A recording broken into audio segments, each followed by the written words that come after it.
నమస్కారం. మనిషి జీవించేదెప్పుడూ కూడా ప్రశాంతంగా జీవించటానికై, ప్రశాంతంగా నిద్రపోవటానికి.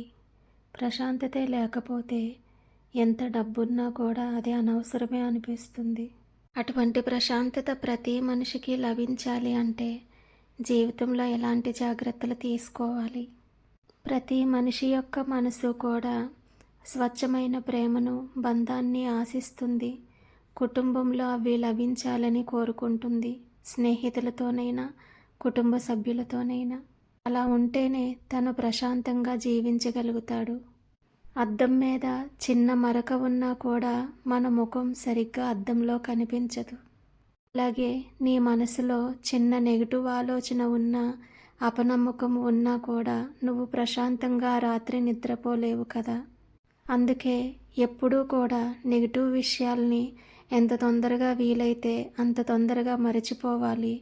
వీలైనంత దూరంగా నెగిటివ్ మనుషులకి, నెగిటివ్ విషయాలకి దూరంగా ఉండాలి. ప్రశాంతంగా నిద్రపోవాలన్నా, ప్రశాంతంగా జీవించాలన్నా ఇది మొదటి నియమం. రెండవది, ఏ మనిషినైతే నువ్వు గాఢంగా ప్రేమిస్తావో, ఏ మనుషుల యొక్క స్నేహాన్ని, ప్రేమను నువ్వు కోరుకుంటావో వాళ్ళతో మాట్లాడే ప్రతి మాట కూడా సున్నితంగాను, హృదయపూర్వకంగా రెస్పెక్ట్ ఇస్తూ ఉండాలి. ఎప్పుడైతే నువ్వు నోరు జారి ఏదైనా పరుషంగా మాట్లాడితే, ఒక్కసారి తారతమ్యం వచ్చినప్పుడు బంధం మధ్య అది దృఢంగా ఉండదు. పగిలిన అద్దంలో నీ ముఖం ముక్కలుగా ఎలా కనిపిస్తుందో, పగిలిన అద్దంలో నీ ముఖాన్ని క్లియర్గా ఎలా చూసుకోలేవో, పరుషంగా మాట్లాడినప్పుడు మీ బంధం కూడా అలాగే పలుచబడుతుంది. అందుకే ఏ మనిషి ప్రేమనైతే నువ్వు విశ్వసిస్తున్నావో, ఆశిస్తున్నావో ఆ మనిషి పట్ల నువ్వు పరుషంగా మాట్లాడకూడదు. తెగే వరకు విషయాన్ని ఎప్పుడూ తీసుకెళ్లకుండా సామరస్యంగా, ప్రేమతో, సున్నితంగా హ్యాండిల్ చేసుకోవాలి నువ్వు ఆశించే, ప్రేమించే మనుషులతోని.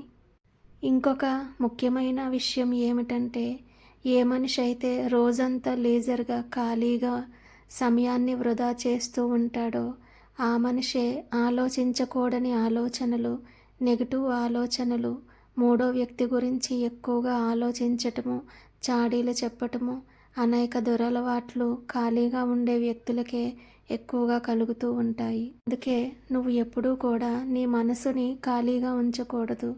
నీ మనసుకు నిరంతరం పని చెబుతూ ఉండాలి.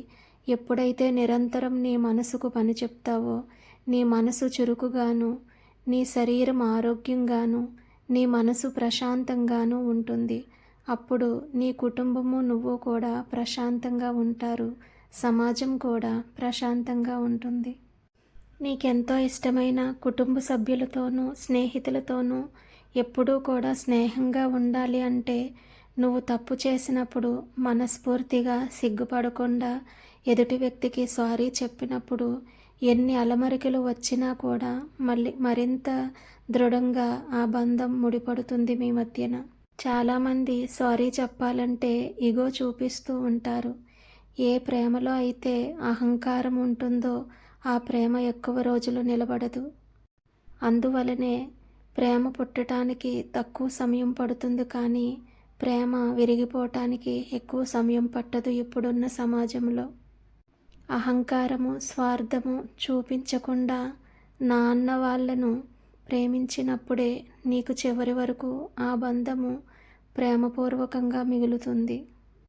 కొంతమంది చిన్న విషయాన్ని కూడా ఎక్కువ రోజులు మనసులో భారంగా, కొండను మోసినట్లుగా మోస్తూ, ఒకసారి జరిగిపోయిన విషయాన్ని మళ్ళీ మళ్ళీ తవ్వుతూ మళ్ళీ అదే విషయాన్ని మాట్లాడుతూ ఉంటారు.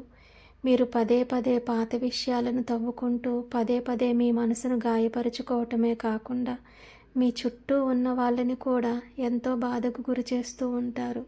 అలా చేసినప్పుడు మీకు అందరూ దూరం అయిపోతారు.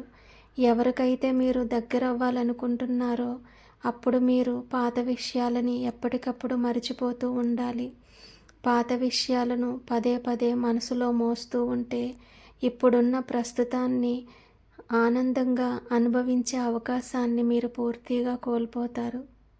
ఇలాంటి విషయాలలో కనుక మిమ్మల్ని మీరు మార్చుకోగలిగినట్లయితే కొన్ని జాగ్రత్తలు తీసుకున్నట్లయితే ప్రశాంతంగా జీవించగలుగుతారు, ప్రశాంతంగా నిద్రపోగలుగుతారు. ఏమంటారు?